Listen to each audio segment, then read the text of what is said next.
Cool. Okay, welcome everybody to the Disabilities Podcast. I'm joined by Andy this afternoon. Hello, Andy. Hi, Matt. So, Andy, if you start by telling us a bit about yourself, what are your interests, what you do for work?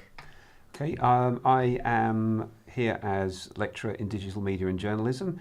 From this, you can probably deduce that I spent most of my career either as a journalist or a web designer, and latterly, having spent a career in newspapers and then drifting into newspaper websites, I joined Harlow College to teach journalism, and now I'm here. And sort of what got you into that journalism and stuff? I've always told stories from childhood. I made up my own stories, but I've always been interested in how stories are told, and news is stories, they're just true stories. So that happened, and also when I graduated from university, I didn't really know what to do with myself, and I didn't really have a plan, but my other half had got a job on the paper, the Eastern Daily Press in Norwich, and she said, well, you're going to have to do something, so why not look at this? So I kind of followed her into that, and it turned out to be a fairly good place to be. So, would you mind sort of briefly telling us what your disability is? Okay, I have ADHD, and when people think about ADHD, they mostly think about the H and loud children screaming up the walls. I have a less well-known variant of it known as inattentive ADHD. Even quite a lot of the specialists either haven't heard of it or aren't entirely convinced it exists, but I'll tell you it does. Right. And I believe you. thank you. Thank you. You'd be amazed how many don't. But the key component of that, compared with what people think of as ADHD, is that my brain has a tendency to distract me rather than... I get the boredom, I get the low threshold of needing stimulus, but I get vague and I get woolly and I get distracted, and the new shiny thing comes along and it's more interesting than what I should be doing, and I drift off and I stare out of the window for ages on end, and it's not a happy thing. So, obviously, I'll explain a little bit about mine. Yeah. I'm sure you know, Andy. I'm blind since birth. I think due to a couple of reasons. One is due to a condition called retinal dysplasia. It means my retinas are detached. And also, I think there might be another sort of reason on top of that, but I don't really know. They diagnosed me with 10% vision, but I think to this day it's not really accurate. I can only really see light and shadow, so that's pretty much what my disability is. How does it sort of affect your daily life then? What sort of struggles do you have? How does it affect your daily life? For me, it's an organisational thing. I am not very good at carrying through plans or carrying through routines. My day, I take medication twice a day for it. My day starts with having to take tablets, and when your problem is disorganisation, having tablets to make you organised has one key flaw, which is you don't remember to take them. So my day starts with my other half, bless her, waking me up with a mug of tea or driving me to make tea for her and saying, have you taken your tablets, have you taken your tablets, have you taken your tablets? I get a text if she's working earlier than me, I get a text saying, have you taken your tablets? And I need that because otherwise I'm quite capable of forgetting. And then it really is a question of routines, of remembering to have lunch. Until I started work here at CRC, I was working 5 days a week at home. I was quite capable of sitting down to an interesting piece of work at 9 o'clock in the morning at my desk, and at about 4 o'clock realising I was still sitting there, having not quite got round to having lunch or even breakfast or had a shower or even got out of my dressing gown, but I've been working all day because it grabbed me. Is that sort of because you're focusing on something, so then you kind of... You either have hyper-focus or you have no focus.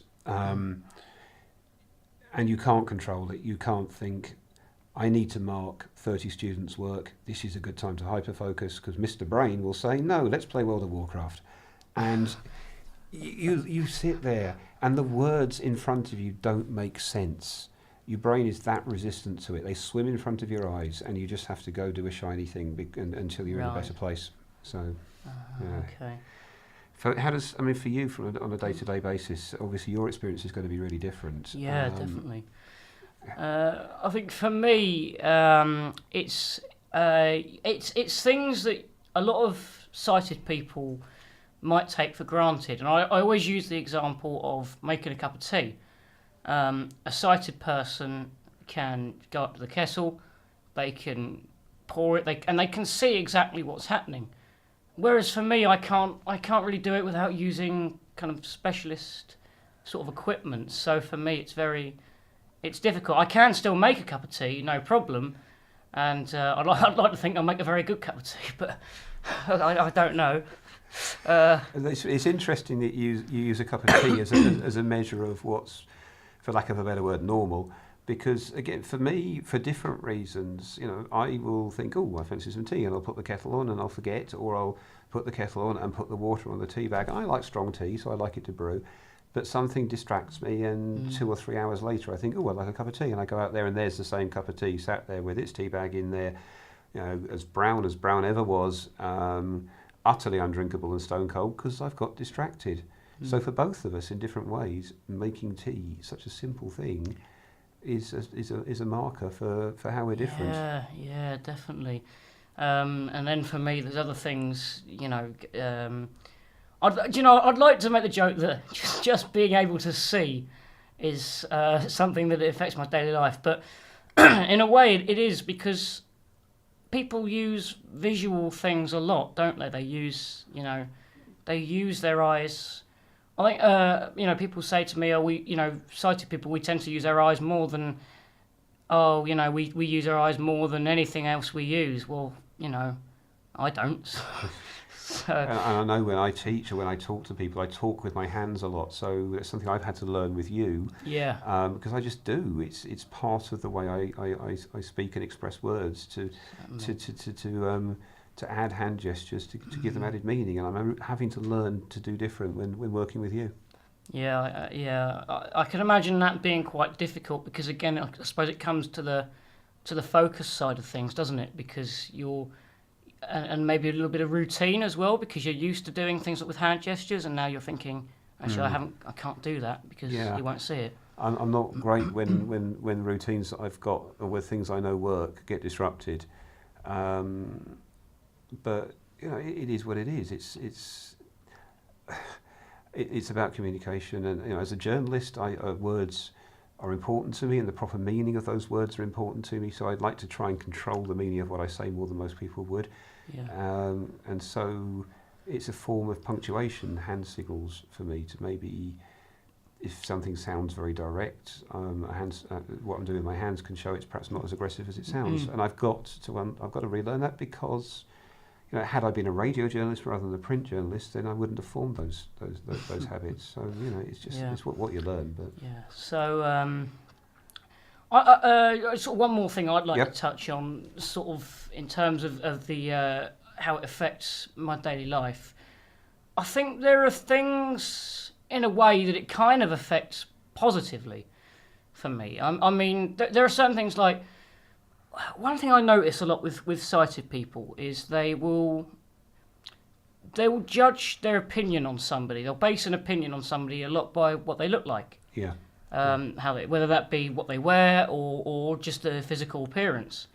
For me, I physically cannot do that.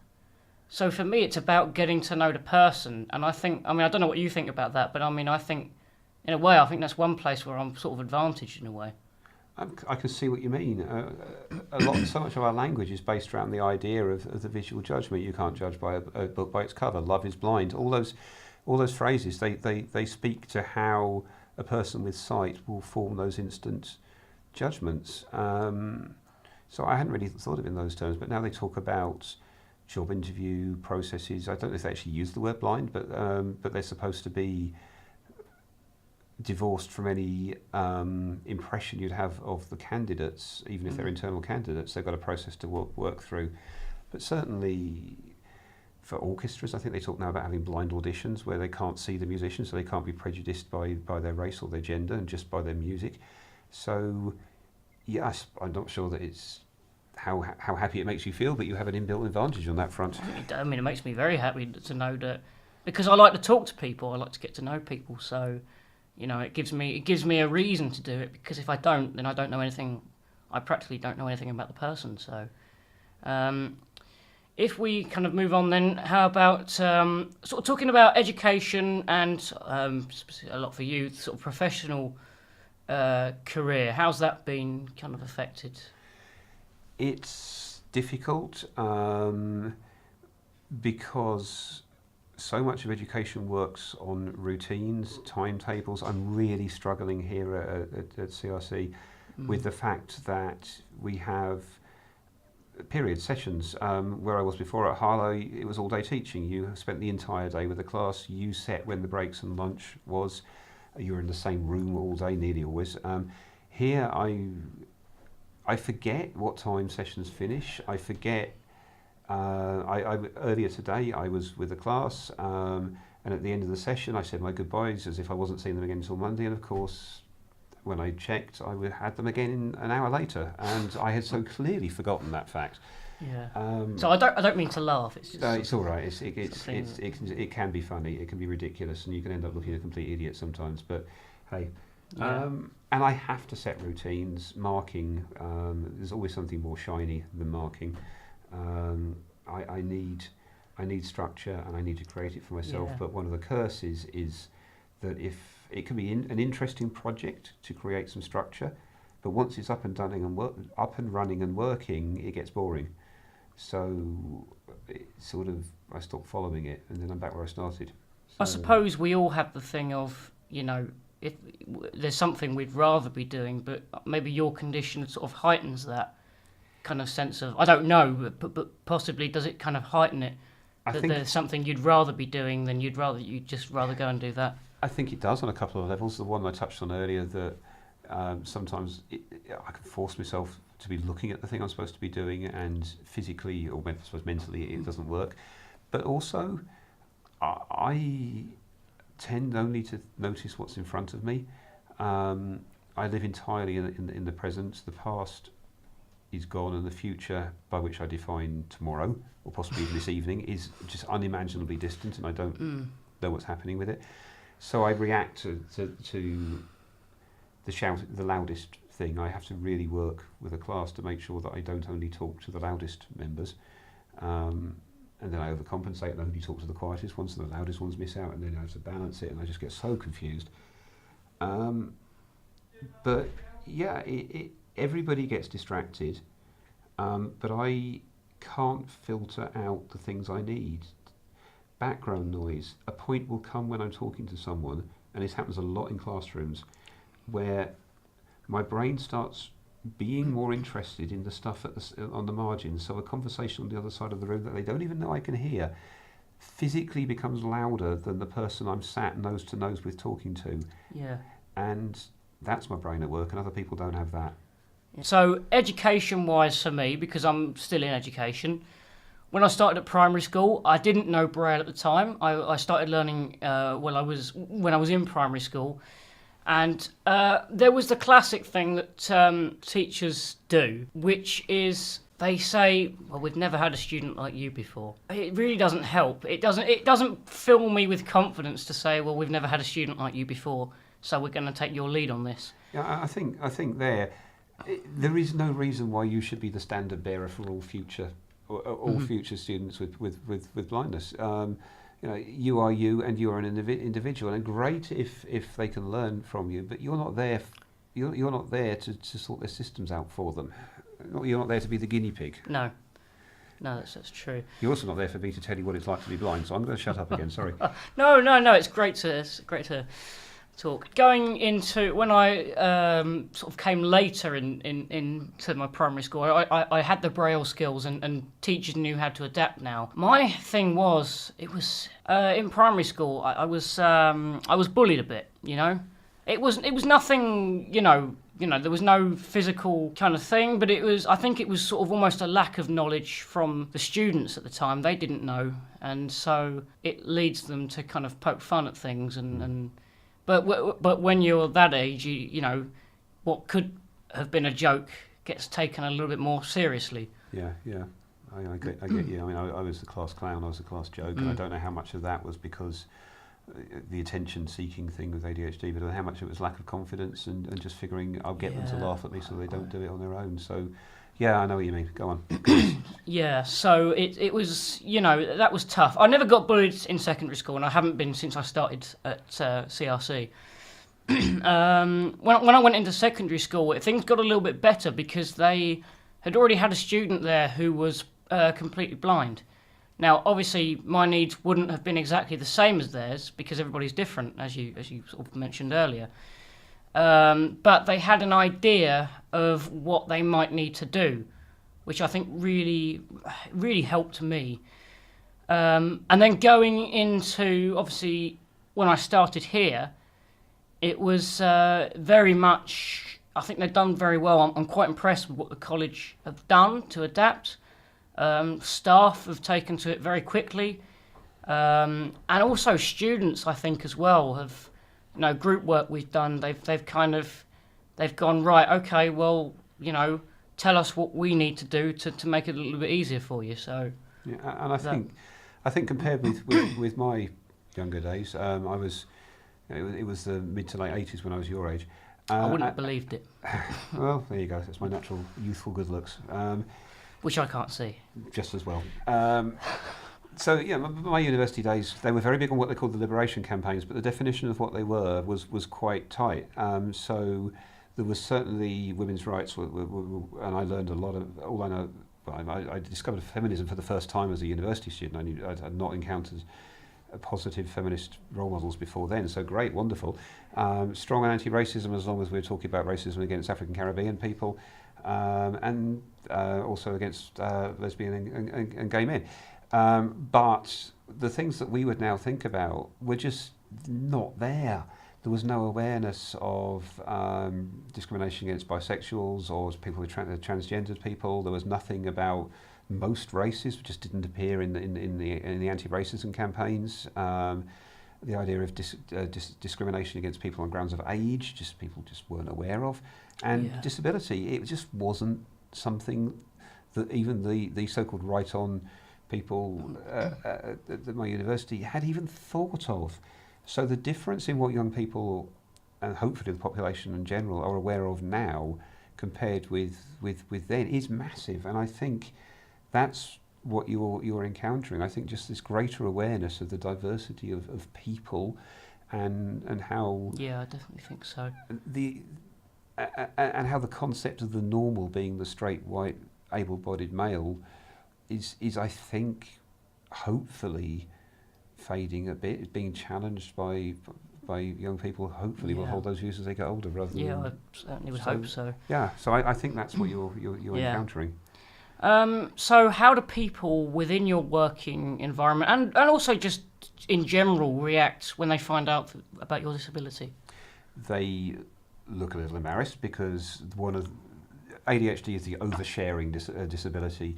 I can talk about myself forever and will do if you don't turn my microphone off. I won't do that. But people just kind of look like, oh, you've told me that thing and I now know it, and what do I do with that piece of information? And then they get you, then they're fine. I have found here at CRC that colleagues are terrific. I was diagnosed while I was teaching at Harlow College, so it wasn't something they knew about me from the start. Here, people think about it, they're thoughtful about it. So then, on to me. I think people tend to react quite well. They quite obviously, I think, have a lot of questions. And for me, it's something I don't have to tell people about. They see me walking. If somebody sees me walking with a cane in Tesco's, they're going to know that something is, clearly not. So I think certainly people do react quite well.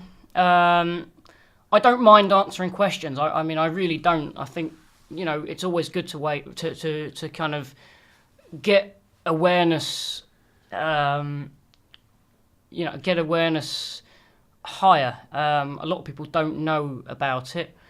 And so I think, people tend to react quite well. Again, the students here and staff here have been fantastic. With your disability then, do you need things to be kind of adapted within your working environment and sort of how?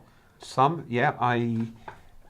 At the moment we're seeing how it goes here and haven't done anything specific yet. But at Harlow, I had extra time for planning and marking to recognise the fact that I couldn't use that time as efficiently as other tutors could. I had an extra half day outside the classroom for that. And I just, there are some environments that I find it really difficult to work in, and I have a feeling I'm going to have to ask for some on that. And I just need people to keep an eye on me. When I start to flounder, there are visual signs when my desk gets incredibly messy. When I don't ask me to keep an eye on well, those clearly, things. sorry, but I'm sure somebody will. Yeah, Ben sits at the next desk. If my desk ever gets really messy, or if I stop shaving, sometimes it's deliberate, but sometimes I just have a run of days where I just haven't got the organisation to shave. And so there are danger signals, and I will ask colleagues to watch out for them. Yeah. But in practical terms, I just need a bit more time. And sometimes I just need things explaining to me a bit more slowly, because if it's a system, I can pick up a system fairly slowly. When I've got it, I'm great. I can usually run it better than other people can, but I just sometimes... And a concrete example of that was when we sat down to this, and there was a mouse in front of me with a hovered over the record button, and I didn't know whether I was supposed to press the record button, and I needed clear instructions as to whether I should move over so you could do it, whether it was for me to do it, and I couldn't get those clear instructions. Yeah, definitely. And I started to struggle with that. So that's a small thing, but a concrete thing. So the obvious answer for me is yes. Yes, I do need certain things adapted. Yeah. I think the key for me is for the people supporting me not to do too much. You know, there are things I can do, but yes, I need things adapted. The main one is putting things into Braille. I need things put into Braille for me, because otherwise I'm not going to really be able to do it. An example is, obviously at the moment the tutors tend to put things onto the VLE, which is, for anyone that's not from the college listening, is the system we have that for work that goes from your courses. Now that's not very accessible, so when I got my new piece of kit, I am going to need things emailed to me so that I can easily open them up and convert them into a Braille document. The other thing really is, try not to use things as very kind of visual. Try not to.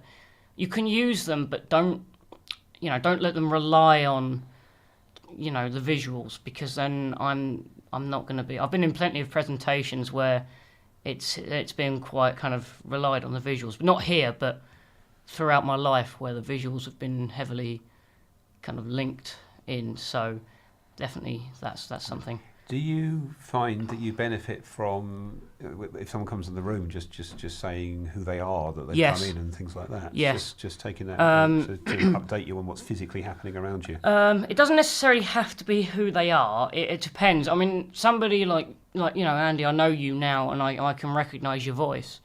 So, but to say that you're there, for example, in the morning in reception, people come down to meet me to help me get to the lesson. Not because I can't do it, but because at the moment we don't have a lot of Braille here, and I'd like to, and we are getting that sorted, but I don't want to get lost. Yes. So Braille signs on the walls. But okay. Kind of, but sort of, they'll come down, and I say to them, just make sure when you come down, just to say hello, so I know that somebody's there. If you just come and stand there and expect me to get up, I'm not going to do it, not because I'm being rude or anything, but because I don't know that you're there. and it will be a sort of, it won't be very good, and I don't want anyone to get offended by me not responding to them. And it's, as we are different from the norm, people don't always realise. I mean, I found this out quite late at Harlow and was absolutely mortified by it, but apparently I had a reputation in the staff room for being a really nice, friendly, helpful guy who sometimes said crashingly offensive things without meaning to. And I was horrified when I heard that, but it was one of those things that, you say something and the words are out and you think, oh God, did I say that? Well, apparently I was saying something that I didn't even know. And that's not because I am someone who actually takes pleasure in saying offensive and insulting things. It was things I genuinely didn't realise were, and the words were out there in the world, and I couldn't pull them back, and either I didn't know or it was too late. So people get offended, and sometimes if they knew you a bit better, I mean, anyone who's offended because a person with a stick, who is obviously visibly blind, does not recognise they're standing silently in front of them, has got a bit of a problem themselves. But I can imagine that there'll be less clear-cut cases where people will, oh, he's ignoring me. Well, hello. And similarly, I if I've insulted someone, I've insulted them, and they're insulted. But it's not because I intended to. Yeah. So we can offend people without meaning to. Yeah. And sort of lastly, is there anything else about your disability that we haven't covered that you think might be important to mention? Just that it's incredibly frustrating. When I screw up because of it, I know I've screwed up, and believe me, I'm my own worst critic. I'm standing there wishing the floor would open to swallow me. So, other than the fact that actually it's real. Those are the two things. You cannot criticise me for something I've done wrong more than I'm criticising myself. Yeah. What about you? Well, you just covered that, really, didn't you? So, well, for me, I think the only other thing really that I would like to mention is I'm always happy to talk about it, and I think that if anybody has any questions, they should ask. The reason for it is because I'll give an example. I was in Tesco's a few months back, and a little boy, maybe let's say 4 or 5, came up to me and, sort of saying things like, "What's wrong with your eyes?" And the parent pulled him away and went, "Shh, don't say that." And I had to explain to the parent, actually, no, I'm happy to talk about it. Yeah, it's how people learn. It's good that people are asking, and so definitely. Yeah, with mine, it's invisible. The only thing people notice is that I'm a noisy person, and fill the space a bit more than perhaps is comfortable. But it's an invisible disability, so they're not going to ask me about it. Yours. But it goes back again. You're not required to be the interpreter for the whole population. So, But on that note, I've really enjoyed this. Obviously, but other bits, sometimes it's been a bit close to the bone for me. But thank you for asking me. I've really enjoyed this. Thank you for joining me, Andy. I mean, I really wanted to have you here because I think disability, a lot of people think of it as just a physical thing of, somebody who's blind or somebody who can't hear or somebody who's in a wheelchair. And they overlook things, they overlook past that, like yours is sort of invisible in a way. Yeah. And so, thank you for joining me, Andy. We both have bits that don't work properly. Your eyes, my brain. And that's, when you think of it in those terms... So long as you don't let it stop you, I think. So, thank you, Andy. And we'll have a different guest next week.